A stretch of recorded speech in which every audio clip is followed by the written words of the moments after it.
guys, Jamie here, keeping it koi. Welcome back to the channel, and if you're new, welcome. I hope to earn your subscription today. Bit of a different background to start the video today. You'll see I'm sat here next to one of my big lovely Acers, and today I'm going to be giving it a good prune back, ready for the season. Now's a good time of year to do that, but I'm also going to see if I can get it out of this pot and into a smaller one, because it's about the size I want it now for staying as a bonsai. So yeah, we'll give it a prune and go from there. I always prune it first because that way it gives me more room to manoeuvre around it when I'm trying to get it out of the pot and work on the roots. But we've got some really long shoots from last year that I never cut back too far, because with bonsai, the longer you leave the shoots to grow, the quicker and thicker the trunk itself gets. So I'll be doing a bit of major hacking work to it, get rid of some of the really long shoots, and then we'll try and get it out of this pot and into a smaller one. Sorry I'm squinting, but I really can't see a thing, because as you can probably tell, it's an absolutely glorious day for the beginning of February. We're what are we today? It's nearly the middle of February, the 14th now. But yeah, so on that note, I'll snap back to you in a bizzle. Yeah, so this is a bit of a closer look at what I'm working with, but the things I need to chop back, if you follow this one, quite a thick twig or branch, should I say, all the way up. It's quite a long, and it crosses over as well, and I don't like that, so that one's going to go. And then basically all the rest of these really long shoots basically keep it back into the balls that it was intended. So yeah, I'm going to get all these pruned back now, and we'll come back again when it's time to get it out of the pot, and we'll have a look at the roots. So there we have it. As you can see, I've chopped off a fair whack, nothing major, but just pruned off all last year's dead branches, as you can see, by like the dead ends and whatnot all over there, and then just reshaped it to how I want it. Now I see this is the front of the tree, get a lovely good view into the trunk, and then probably around there, and get a nice split into three with a lovely canopy. So that should look quite nice. It probably won't do as well this year as it did last year, because it's had obviously a very big prune just now, and I'm about to repot it. So let's see if I can get this out of the pot without damaging anything. So before I do that, I'm just going to sweep up all the trimmings, and then I've got my tray then to collect all the soil. So I'll snap back to you in a bizzle. Now that was a ball ache. No pun intended. That root ball did not want to come out. I don't know if you can see it very well. There, let's go around that side to where the sun isn't. Yeah, that was almost pot bound. That took some effort, but as you can see, it's now out, and it looks like we've got some absolutely fantastic roots to work with. So repotting it into a smaller pot should be quite easy. And now we've got one empty pot ready for something else. Not a bonsai, but got a plan for what I'm going to do with these pots afterwards. But yeah, job's a good one. Let's go get the saw and the rake and start having a look. Because this is such a big tree, or big bonsai, I'm not going to bother with the little bonsai tools, or we'll be here all day. So what I'm going to use is first I want to find where the roots start. So using my little garden raking jigger, I'm just going to scrape away the top of the soil there until we find the major roots. And then if I need it to hack away at some of the soil, I've got my little mini garden pick, I suppose you'd call that. I don't know, but it comes in handy for doing this kind of thing. So that's what I'm going to use. And as I say, I'll just start. You want to try, at the very top, you want to try and damage as few roots as physically possible, because it's the top roots that we need the most. So to fit it in a smaller pot, obviously the bottom section down here has got to go. So just seeing if there's or it's been over soiled, if that makes sense, because as I said to you guys before, this is how I picked them up when I bought them in these pots. Some nice Nabara roots on some of these. Got some really nice root growth near the surface, so that's good news for repotting it into a small pot. Pretty much as much of the topsoil as you're going to get. Look at that for a lovely root there. That's visible from the front of the tree as well, because that was the front that I said there. So it's quite nice. Make quite a good feature out of that, possibly. Right, so there's that done. I'm not going to completely bare root it and put new soil on it for now, because I've done a fair lot of work to it. I'm just going to leave it in that soil and maybe top it up a bit. Let me just grab one of the pots that we're going to try and fit this in. So this is what it's going in. So as you can see there, I've got a good somewhere between 4 and 6 inches that I need to take off that root ball to get it in that pot. So the easiest and quickest way to do so, don't just go ahead and do it, do check that you have plenty of roots at the top here for the tree to obviously survive. Now bear in mind, by doing something like this tree may not perform very well this year because it's being hacked at, but the year afterwards it should be back to its normal self. So yeah, bear with me, I'm going to go and grab the saw and show you what I'm about to do. And there you can see all the lovely roots we've got. All I'm basically going to do, I'll try not to get in the way of the camera, but the angles are a bit funny. Let's put the camera around there. Yeah, you guys can still see that. So the first thing I'm going to do, let's use the vision of my butt, is just check with my pot how much I'm going to need to go for, which is quite a substantial cut, which is along here. What I'm going to do is support the tree at the trunk and just start cutting. Now you are going to go through some major roots through this. You don't need to do this yourselves. I think that was just gone through done, and we found another one.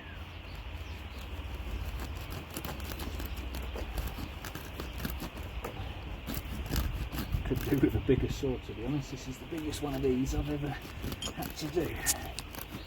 But the vision I had when I bought these, obviously I bought them as garden potted trees, but my vision was to have them as bonsais. And that is exactly what I'm going to do. And we're just about through now, just gone through the last big root. And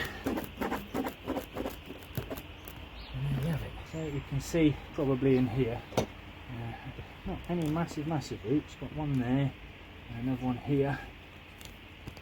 There's quite a large root, another one there and another one there. But if I can just turn this up towards the camera a second, you see there I still have plenty, absolutely plenty of roots for this. So what I'm going to do now, I'm just going to loosen up all the soil around the edge like so, just so I can add a bit of my own bonsai soil in the pot with it, just to allow the roots to grow healthy again next year, and just to detangle them a little bit basically, just so they can then grow and go the way they want to go. But I really don't want to damage too many of these, because I've just cut off almost half of the, well, probably is half of the roots. Just where they've been wrapped around the pot, round and round and round, and just untangling them. Obviously some are going to snap off, some of the little thinner ones. There is absolutely plenty here for this tree to survive, as long as it's looked after correctly, which, if you don't know how to look after an Acer, there's plenty of other videos on YouTube, and Google is your best friend. For a tree, Google the type of tree you've got, how to care for it, and you'll get hundreds and hundreds of results come up. Cut the roots in there. As you can see now, that lots of, I don't know where the camera's pointing, but yeah, you can see here now that loads of lovely roots all coming out of that root ball. So now is the time to see if we can get it in the pot. So I broke a few branches trying to get it out of that previous pot. Might need to lose a tiny bit more soil, but we're almost there. Yeah, maybe another half an inch. Maybe a tad more than half an inch, maybe an inch. But yeah, I'm going to continue working on this root ball, just picking away like you just saw me doing, until I can fit it decently inside that pot. So I will snap back to you all in a bizzle. Hey guys, so we're back inside, just taking a breather, so it's just a good opportunity to have a look at the comment of the week. 2 again this week. First one here from Far More Koi. I think he's had one before, but I really liked this this comment. If you haven't checked out his channel, go check him out. But it says, "Hi Jamie, I have 15 kilos in my aquarium canister filters. It's been in them about a month now. I replaced all the plastic balls and non-porous ceramic rings. So I now have, beside the 15 kilo of Biohome Ultra, 2 trays of clay balls and 2.5 trays of foam. So I think I could get another 10 kilo of the Ultra in them. I just swap out 1 tray at a time to keep the bacteria going during the swap.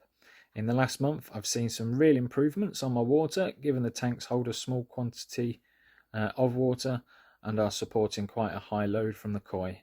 It is without a question a very good media. Always enjoy your vids. Looking forward to your brick build pond. Best wishes, Tony." Cheers, Tony. And yes, absolutely, it's what I had in my fish tank for the koi, and it really does make a difference. The more you can fit in, the better, buddy. You know that. And yeah, do 1 tray at a time as well, because as you say, you're then not destroying your whole filter system and starting from scratch. So good thinking, Batman. And the second comment of the day, this one here, is from my friend across the water, Tobias Holstein. Most of you may have seen his channel. He's my Aquamigo buddy from across the water.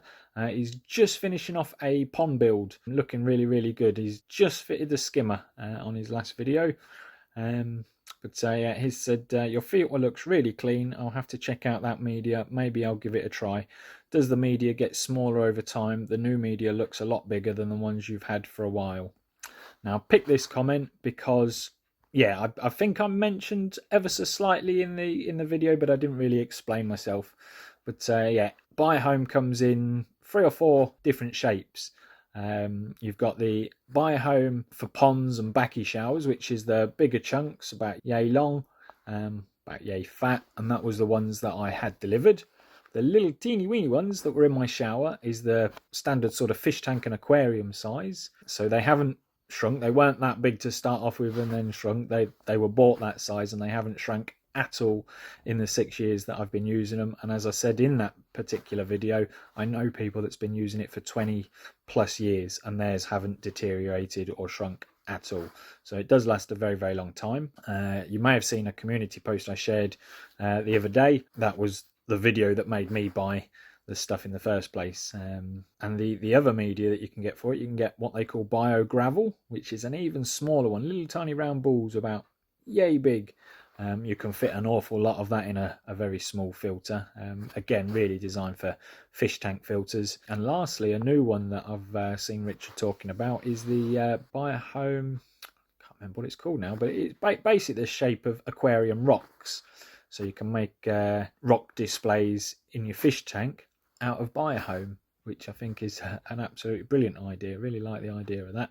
Not that I use a fish tank anymore, but for people that do have a fish tank, it's a damn good idea. Anyway, let's get back outside and get these Acers finished. Right guys, we can almost fit it in the pot now. The only reason it can't go in the pot right now is because some of these what we call tap roots. And the tap roots are the really big thick ones that you can see here. Now I'm going to just quickly snip this off and then show you. Now tap roots are the least important when you can see where I sawed through it earlier, but tap roots on a tree are designed to keep the tree stable. That's what a tap root is for. It's these feeder roots, all these dangly little feeders that spread out. These are what feeds the tree. So these, when you're repotting, are the most important. So if you've got no feeder roots around the rest of the tree and they're all on the bottom of the taproot, don't cut it off. Repot it again in bonsai soil, same sort of size pot, and try and coax a lot of these feeder roots to come from further up the tree. And that's what you want to do before putting it in a smaller pot. But there is another couple of these taproots in here that I've found to come off. Not as big, but just so we can get it in the pot. There's the other bigger one. That's what I was looking for.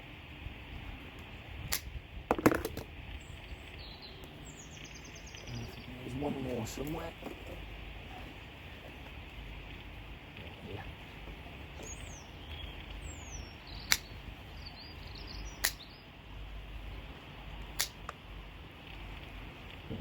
Tap roots you can cut off, no problem at all, as long as you've got plenty of feeder roots. And that should now fit very nicely, fingers crossed, into my bowl.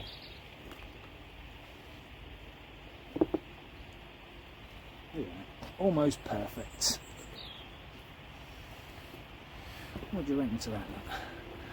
That is pretty darn good. Perfect fit. Right, so what I'm going to do now is I'm just going to scrape away a few of these top roots, because there's an awful lot of them there.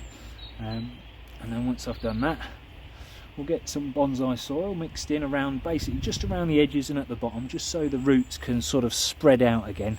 And then jobs are good on that one. So bear with me, I'll snap back to you in a bizzle. Just another little quick tip, guys. I've done what I wanted to do with the top of the tree now, but one thing you can use to block your holes off is plasterer's scrim tape. Doesn't really biodegrade. It's a little bit sticky as well, so it does help to stick to the bottom of your pot. It just covers up the holes nicely at the bottom of your pot without losing all your soil. So just a little tip, I'm going to get that in now. There we go, so I've got some bonsai soil in the bottom of the pot. All I need to do now is get some bonsai soil in around the edge. Probably leave a tiny bit at the top as well. Now I've lost my scoop, I don't know where my scoop's gone, so I'm having to use this foxy little garden spade, but that's just about doing the job. All I basically do is chuck a good lump around the surface without trying to make as little mess as possible on there.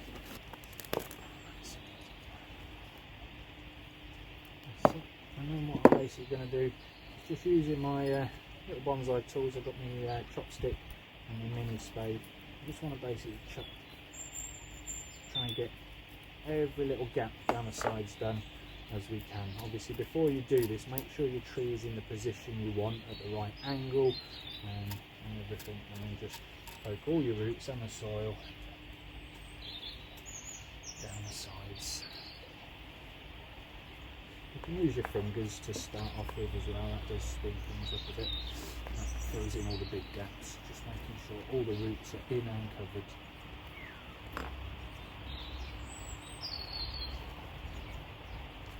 That's what I normally do. Poke all the roots in with your fingers. Yeah, and there's still taps that one. So once they're in, cover it all up with soil.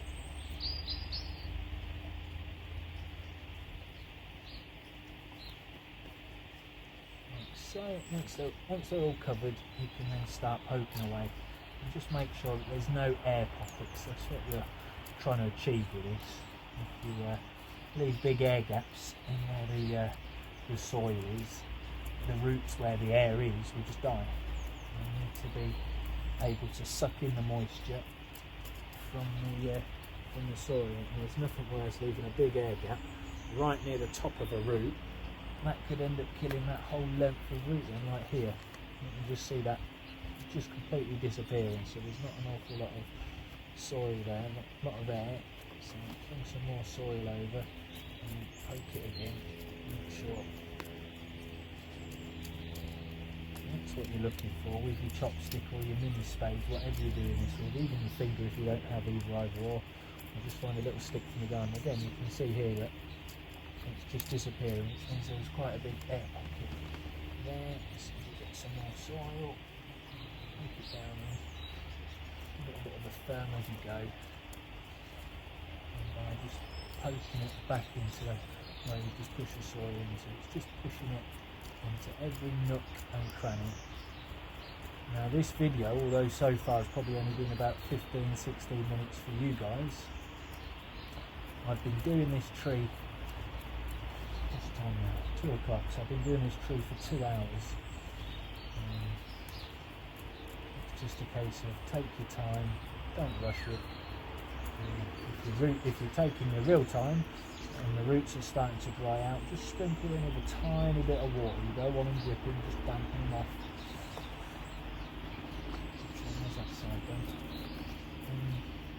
Yeah, just a case. I mean, the pruning took me a good 45 minutes. You know, it's just one of those things that you don't want to rush. You want to get it right, because rushing something like this could end up killing it. And if I went to the shops to try and replace this tree, whew, I wouldn't like to think what they would charge in the shops for a tree like this. Hundreds of pounds. And you can see how thick that base is. Look. And at the very base, it's almost as thick as my whole fist.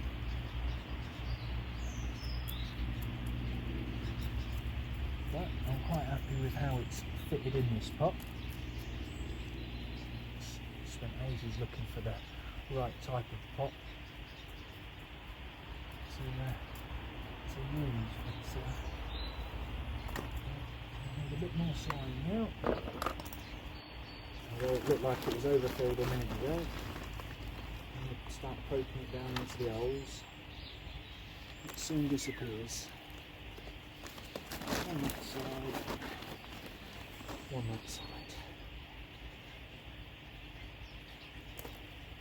Now if you're new to the channel, you're probably looking at this soil thinking, what on earth is this soil he's using? Well, this is my homemade bonsai soil. And I did a video on this towards the end of last year, November time, and to those of you that aren't new to the channel, you'll remember I said back then was a good time to do it, so it's ready for the spring, for when I'm ready to repot any bonsais that need repotting. And here we are today. Okay, it's not spring just yet, but Acers are kind of important that need to be done just before they leave, as I've said many a times. So I think a nice bit of moss would look good on there, especially in that gap. I don't know if you can quite see here, but a little gap under the root there can make quite a good feature out of that. I don't know whether to fill it in with soil or leave it open. I do like that I've exposed a bit more of the nabari and the roots on these. They're quite nice roots, and there's another little one just growing here as well. That'll thicken up over the years and look really nice. But yeah, I think we're pretty much there. Can't feel any more air pockets. Just give it one more go round with the old chopstick, just to make sure that that's all firmed in. I don't think I'm going to need to wire this tree, that's just bonus. There's a thin end just to make sure.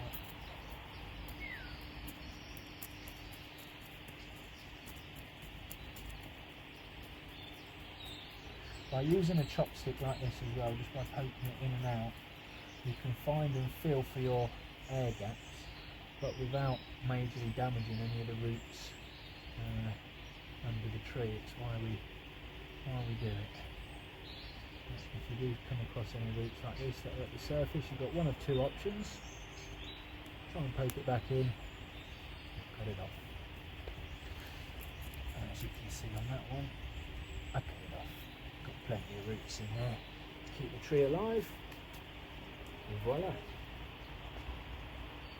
I have snapped a few more branches by accident whilst I'm working on it, so I'll go round and pick off any dangly bits, cut off any dangly bits, and then we'll get it back in position. So we will catch you all in a bizzle. And there we have the first Acer, all potted, all beautiful, ready to go. So it's just sat on its flat rock. Get some of that out of the way. See, it's sat on a rock just to lift it up so you can see it in all its glory when it blooms this spring. But what I'm going to do now is give it a good water in. So I've got my watering can ready. Now there is no feed in it for the time being. For the first couple of weeks it'll just be normal water or pond water, and then come the spring, as it starts to leaf out, I'll then start feeding it. The best thing to feed your Acers with is a seaweed based fertiliser. They absolutely love and thrive on seaweed based fertilisers. If you rather than spending a fortune on Bonsai fertiliser, get some seaweed fertiliser for your Acers. I'll show you the one I use. And that's what I use. As you can see there, Multimite liquid seaweed organic fertiliser, and that is why my Acers always do so well, but not until the spring. And I bought that beginning of last spring, and as you can see, it's barely touched the surface. I've not even used an inch out of the bottle yet. If I hold it up high enough, you can see. Yeah, I think come about there, and it's only gone down a finger width basically. So yeah, if you want some Acer food, get yourself something like that. There you go. So we're well watered in, and as you can see, found a little bit of moss just to give it that sort of older and aged effect. Yeah, that's looking absolutely spot on, and from the viewing angle that'll do nicely. So now the sun's gone behind the house, we can see it much better. And while I was waiting, got another one done. So just that one in the far corner to go, but they look a lot nicer. I mean, look at that for a bonsai, look. Oh.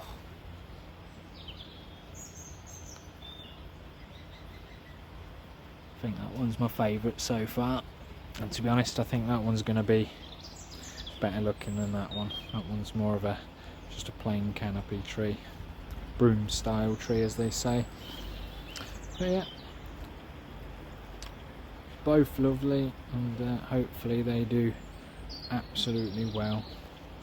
I must admit the first one did have a lot better roots than what that one did, but that's still got plenty, so as long as I look after it, should be fine. But yeah, this is the root ball that came off the second one.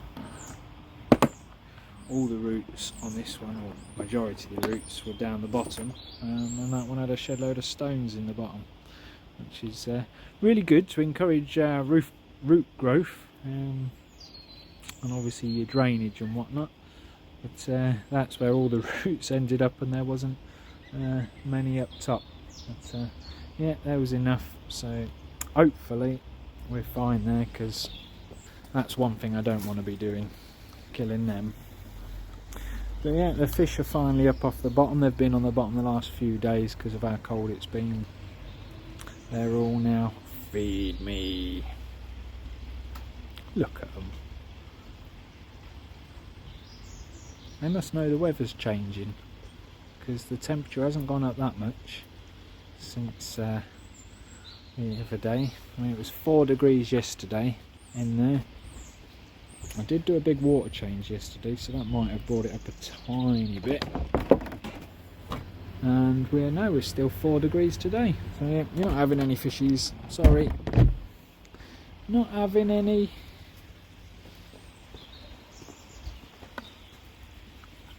The wheat germ I use says down to 5 or 6 degrees, I think. Although normally, if they are looking this much, I do normally give them a little bit, but no, not until the weather tells me it's going to start warming up, because if I give you some, it'll probably freeze again tonight, and you're not having any. But yeah, we'll see. We'll see. They're looking really well though. Looking really well. Here's the little Jinmin shag. He's the only one that's been really sulky with this cold weather. The one with cart box, but can't see him. Must be sulking somewhere. Let's go look through the window. Yeah, there he is. Look, all on his Todd. Yeah, they've all been scraped. Not a single parasite on them. But he just don't want to join the party. But hey ho. He'll be fine as soon as it starts warming up. He was fine when it warmed up last week. But yeah, love this time of year and this time of day. It just really makes the colours pop just as the sun's setting. Let's see if we can get you under them.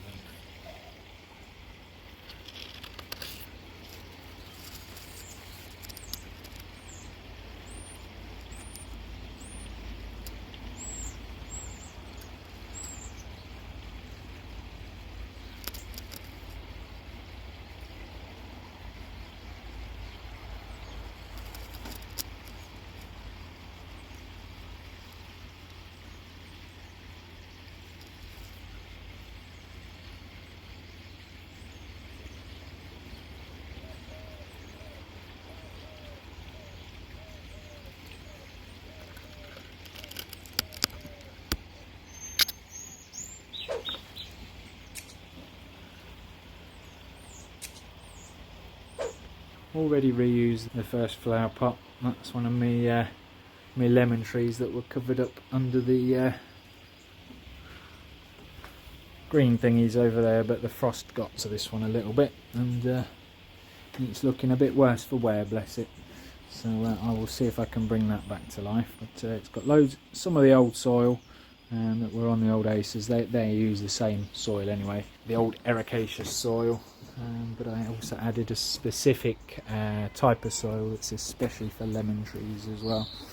Can you hear that robin? I thought he was actually going to land on me while I was doing this. He was like that far away from me.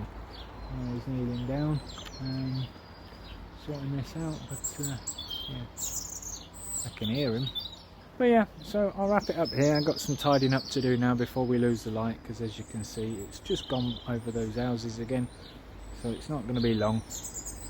But yeah, so that's how I repot my Acers, and if you're subscribed along you will find out how good of a job I've done if or when they survive.